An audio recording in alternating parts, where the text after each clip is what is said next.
I'm Kev. And I'm Steve. And we're from the internet. Want to support the show? Do all your Amazon shopping through we'refromtheinternet.com/Amazon, and it doesn't cost you anything extra, but we get a little kickback on everything you buy.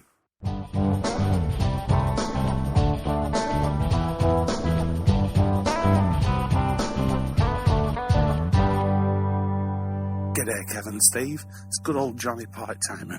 I'm listening to the new podcast on my morning walk, and I've got a question for you.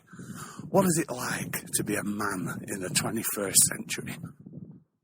Is it the 21st century? Anyway, the question still stands. How fast do you reckon he's walking? He sounds out of breath. Before he said it, I was like, I'm going to win this week's question. He's walking, always driving on his motorbike, and we wrote that off when we cancelled our last podcast, didn't we? That man is the bane of my life. Why is that? Because I've got him on my Fitbit friends list. Oh yeah, and he walks like everywhere, doesn't he? The reason he's doing his question whilst walking is because he doesn't ever stop walking.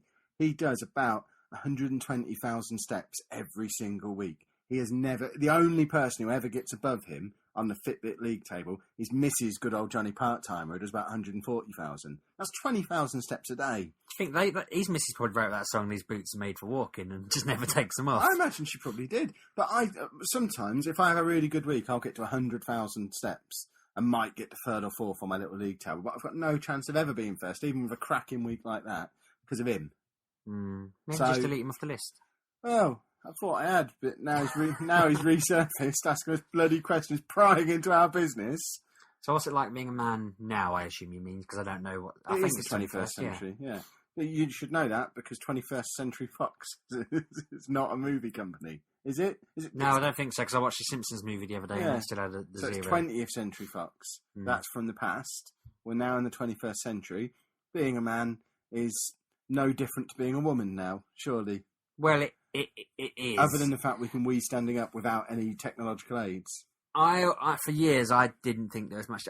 From my perspective, the way when I go about my daily life, I don't treat anybody any differently. I treat everyone with disdain. Everyone's just people to me, and I feel inferior to everyone. That's just the way I am.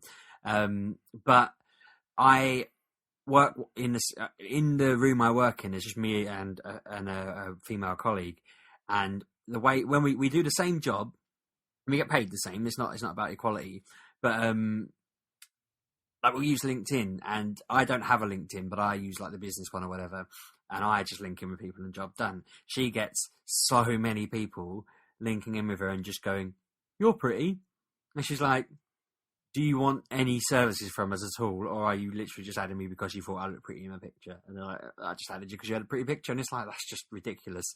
And she'll get quotes back quicker and all sorts because they'll be like, "Hi," and she's always just a bit like, "Please stop it." Like, I'm not single. You say that. On LinkedIn where they have the league table for who has the most page views in your organisation, it's 70 people from my school on LinkedIn. But yours page views. Yours is because you do a lot of different businesses. No, mine is because I'm pretty. No, it's not. It is. It's the same as with her. Why is it okay for that to be the reason she gets a lot? Because not she the reason gets I get actual messages from creepy old men saying, "So do I. I get from creepy old women saying you're a don't. very pretty man. Oh, look at that beard. Oh, beards." That's what I get all the time. Fed up of hearing about my beard. I might shave it off. You should. I'm fed up of the attention. But and I have to ring up and what? I'm not trying to say I'm worse off, because I'm definitely not. I'm saying it's just a horrible situation to watch. I mean, she gets a message from someone just being really patronising or whatever, and I just think, God, the world isn't that different. But then I feel bad. I think we're in a position now where everyone else is dealing with so much rubbish that you're either feeling bad because they're going through it, or you're causing it. And that's the issue. I must be causing it then, so I don't feel bad. Well, that's part of the issue. Going back to I want to go live in the middle of the ocean. I wish you would. Yeah, I think I just should, because I'm just sick of everyone putting other people 2 votes for you living in the ocean. Cool. I'll do it because I think we still have it pretty good. What, men or people? Men, and I'm not saying sometimes I feel like it's not as bad as people say. We have it worse than women do. Why are you saying that? Because I have to wear trousers and a tie for work, whereas they can come in wearing a little short skirt and a top with short sleeves. So on a day such as today, when it was very warm, and I don't work in a building with air conditioning because it's environmental, so it's supposed to have a natural airflow. Guess what, folks? Natural airflow just pumps the hot air around the rest of the building. Doesn't actually cool it down. But all the women wandering around in their skirts and their little tops, and I said, can I come in a skirt on Monday? And they said no, because I'm a man. Fashion is probably the only area that we're worse off in. There isn't anything for if you're a woman, fat troll like me compared to a fat woman. A woman my size could wear quite decent clothes. They have shops dedicated to and it. They can I wear... have Giacomo and tall and wide men shops, Marks which and are Spencer's really do a big and unfashionable. tall range. I went and picked up my new big and tall Marks and Spencer suit earlier. Yeah, but that's a suit. What I'm trying to say is I can't, There's a whole big and tall range. I just happened to buy a suit from them, but they have a whole big and tall range. They're always the same. They're always polo shirts. I don't like polo shirts. Really. Wearing a t-shirt. I wear one to work. That's quite comfortable, but I don't feel like wearing one lying around. So what clothing are you struggling for at the moment? Because you're wearing jeans, you're wearing a t-shirt, you've got work Yeah, but clothes, I feel like jeans and t-shirt is about as far as it goes for a fat man like me. What more is there? Well, for women, there's millions. What, so you want to be able to wear a Holton top? A low-cut top, yeah. I want to show the Who's good stopping stuff. you? No, but you know what I mean. There's so many options, but we don't have any options, really. Well, they can wear what they like for work and call it business wear. Well, that's what I was going to say. We brought out... they can wear flip-flops and call them work shoes. Yeah, all the guys have to wear shoes, jeans we can get away with, and polo shirts. Could you get away with shorts? Or business sort of attire. We've talked about a no shorts rule because I don't know what the rules are, but that's not been summer yet. See, I don't see why I can't wear shorts with tailored shorts with a shirt and tie. But when they brought out the t-shirts at work, the ladies were like, well, "No, we can't wear that because they're not form fitted." So they just carry on wearing a normal attire. Just tell them to eat a few pies; they'll get form fitted soon enough. Work for you? No, we did. What else? What are the different? Are we looking at differences, or are we just describing what it's like being a man? It's quite nice. I had a nice, good night's sleep last night. I had a nice breakfast, fish and chips for lunch today because it's Friday. I don't know if it's Friday when you're listening to this. Little clue behind the curtain: we don't record at 3 a.m. every morning. Sometimes.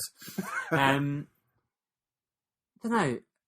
Do you feel like, mate? I don't know. Actually, from your point of view, because you do a lot of DIY and stuff, but. Yeah, loads. Well, I'm a veritable handyman. Well, I mean, you own a drill.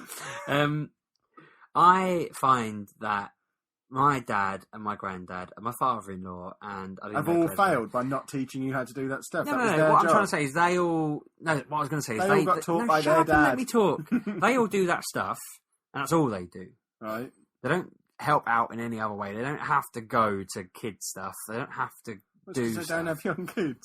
No, but they did. My dad obviously took us out for days, but he never had to do all the different things that dads now have to do. I don't do any of that. Oh, I have to do. I have to go at That's because you're under the thumb. You're old whipped sheepdog. I'm not old whipped sheepdog. No, though. I am man. I am not going. But I have the problem. If I say I don't want to go to a kid's birthday party on a Saturday afternoon... I've got to hammer up some drywall. That's probably where I'm going wrong. Because the dads that I have and my father-in-law would probably say, I've got to do the wallpapering. Yeah, have you not looked around at these kids' parties and realised you're the only man in the room?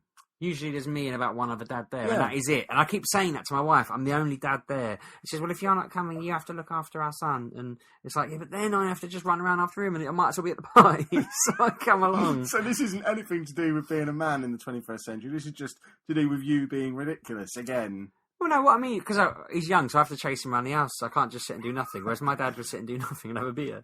Well, you'll be able to do that in a few years' time. Yeah, I know, but I want it now. Well, perhaps you need to go 10 years into the future. I've got 10 million quid sat around in the corner from earlier in the week. I'll take it. I'll take it. Want to help us spread the We're From the Internet word? Leaving us a 5-star rating and review on iTunes and Stitcher would give us a nice little boost in the search results and help new listeners find us.